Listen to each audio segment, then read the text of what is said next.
السلام عليكم ورحمة الله وبركاته.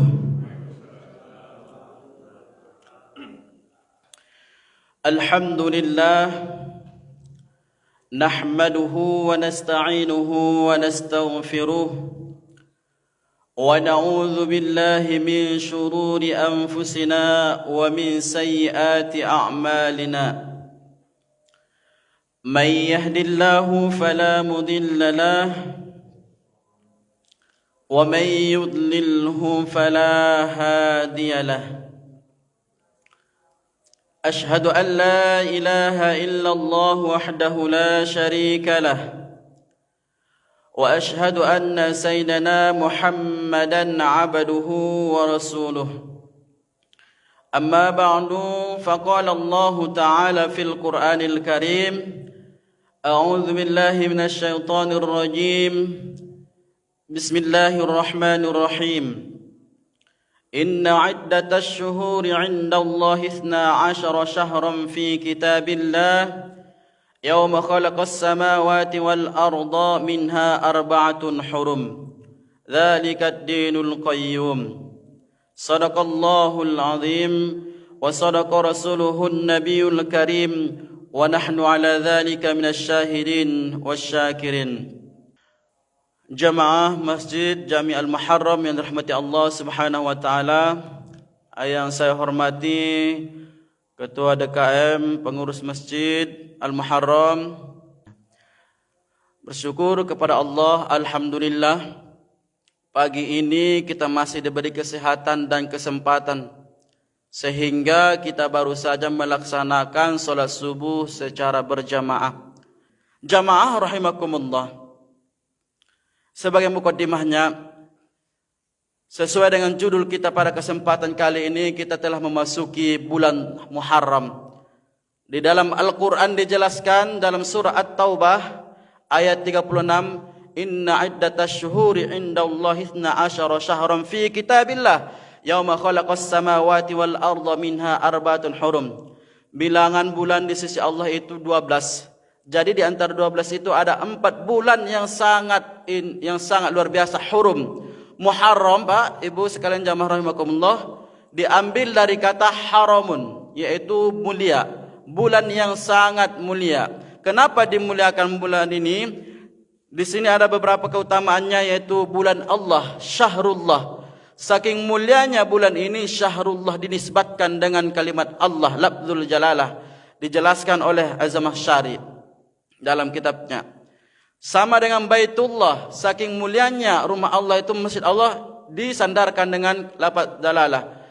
Orang yang naik haji, keluarga Allah, dinisbatkan dengan ahlullah.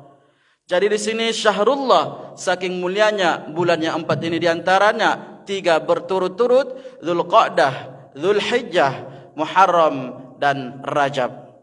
Selanjutnya di bulan ini juga kita banyak disuruh berpuasa. Karena apapun itu, Pak, Ibu sekalian, bahwasanya puasa sumu tasihhu, berpuasalah kalian, karena sesungguhnya puasa adalah memberikan kesehatan kepada kalian. Di hadis yang lain dikatakan sumu, bahwasanya berpuasa itu adalah benteng dari segala kejahatan. Ketika kita berpuasa, sedang berpuasa, pasti kita menahan amarah. Niat baik itu selalu timbul, bahkan pengen mengasihi orang. Coba kita bedakan, ketika suasana Ramadan, bahkan tidak ada pun pengemis, kita mencari-cari untuk bersedekah. Coba di luar Ramadan, ketika kota amal lewat, Bapak Ibu sekalian, malah kita mengasih, mencari di dompet kita uang yang paling kecil. Kalau di luar Ramadan. Akan tetapi kalau sudah Ramadan, dalam keadaan berpuasa, pasti ingin kita melaksanakan dan ingin melakukan kebaikan. Itulah dianjurkannya kita ketika apapun. Bahkan Rasulullah ketika hari ulang tahunnya beliau berpuasa. Berbeda dengan kita sekarang, Pak. Kalau kita apa-apa syukurannya makan. Pikulli makan gitu. Dalam setiap tempat itu kita selalu makan.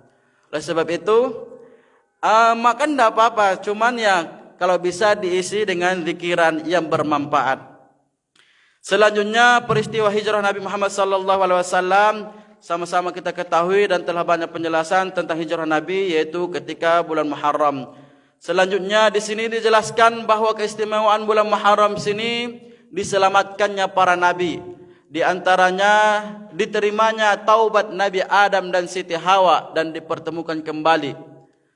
Dan disembuhkannya penyakit Nabi Yusuf sekian lama. Ada dijelaskan dalam satu riwayat ada 16 tahun penyakitnya. Namun ketika Muharram beliau sembuh. Di segi lain keistimewaan Muharram diselamatkannya Nabi Nuh dan kaumnya ketika berlayar. Di satu riwayat dijelaskan ada 40 hari. Ada yang mengatakan 6 bulan. Namun apapun itu ketika Muharram beliau berlayar dan di situ diselamatkan dengan para binatang-binatang dan orang-orang yang beriman.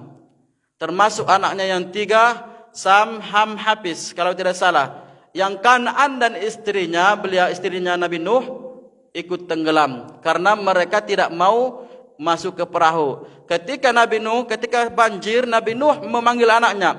Qala ya bunayya rakam ma'ana. Wahai anakku, sini. Ikut berlayar sama ayah. Qala ya bunayya rakam ma'ana wa la takum minal jahilin. Di dalam juz 12 kalau tidak salah dijelaskan, sini nak, berlayar ikut sama ayah. Akan tetapi Kanan, apa jawabannya? Qala sa'awi ila jabali ya'simuni minal ma'. Tidak ayah, saya tidak mau ikut berlayar, tidak mau masuk ke perahu.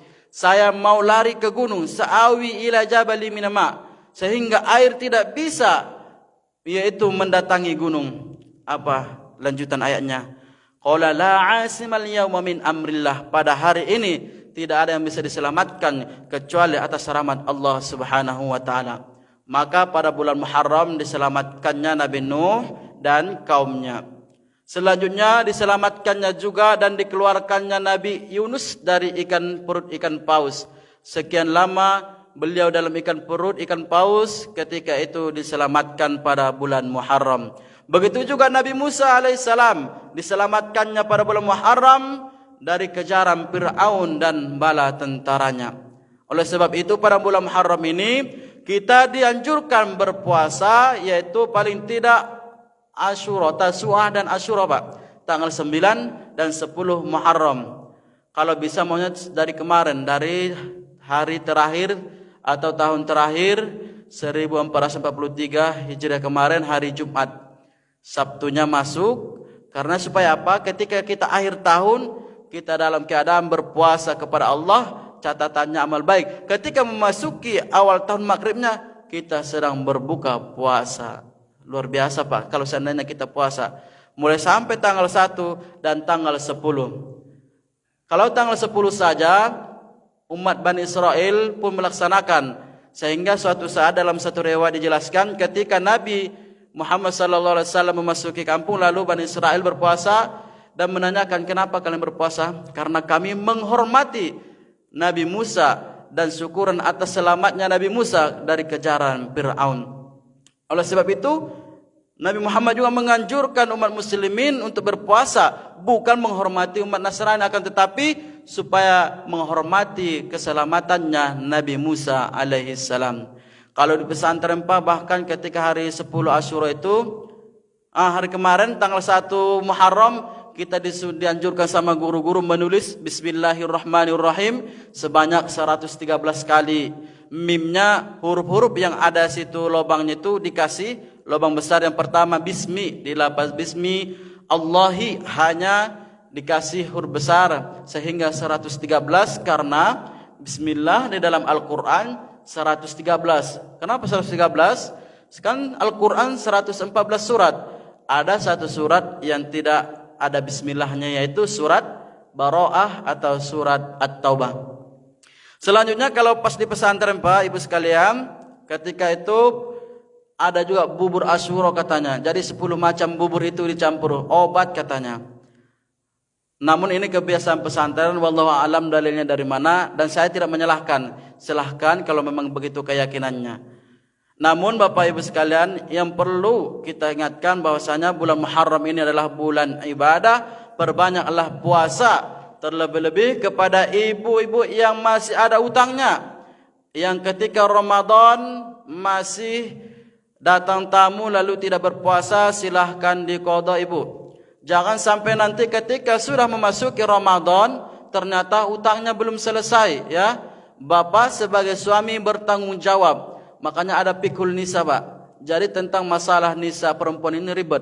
Ada setebal gini bukunya, itu khusus membahas perempuan. Kitabnya, bahkan dalam Al-Quran juga ada surat tentang perempuan, yaitu surat An-Nisa. Betapa ribetnya membahas hukum tentang perempuan. Pada kesempatan kali ini saya mengingatkan kepada ibu-ibu selaku orang tuaku, tolong kalau masih ada utang puasanya silahkan diqadha, silahkan dibayar, jangan sampai datang masuk Ramadan. Karena Siti Aisyah mengatakan kunna nu'maru biqada'is shaum wa la nu'maru biqada'is shalah. Rasulullah menganjurkan kami untuk mengqada puasa ketika datang bulanan, maaf cakapnya dalam bahasa fikihnya itu haid, dalam bahasa kedokterannya menstruasi. Maka Rasulullah menganjurkan kami mengqada puasa, bukan mengqada salat. Bapak Ibu jamaah rahimakumullah, selanjutnya pada bulan Muharram ini adalah bulan hari raya bagi anak yatim. Dengan artian bukan hari raya Idul Fitri, namun kebiasaan di kalangan masyarakat kita kadang ada istilahnya santun menyantuni anak yatim pada bulan Muharram ini. Silahkan dilaksanakan, ya. Sekarang ini banyak yang jadi sok jadi pengasuh anak yatim, Bapak Ibu.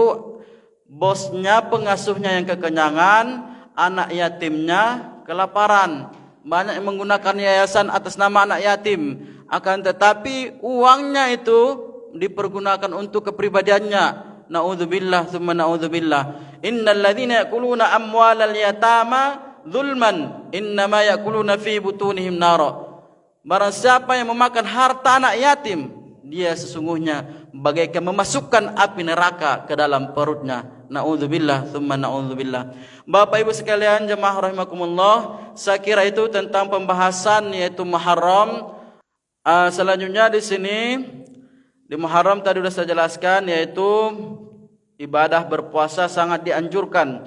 Perbanyaklah kalau bisa mulai dari tanggal 1 ini sampai tanggal 10. Sumut tas'a wal 'ashiru yukhaliful yahud. Berpuasalah kalian pada tanggal 9 dan tanggal 10 di bulan Asyura, karena supaya berbeda dengan orang Yahudi, karena orang Yahudi berpuasanya tanggal 10 Asyura saja.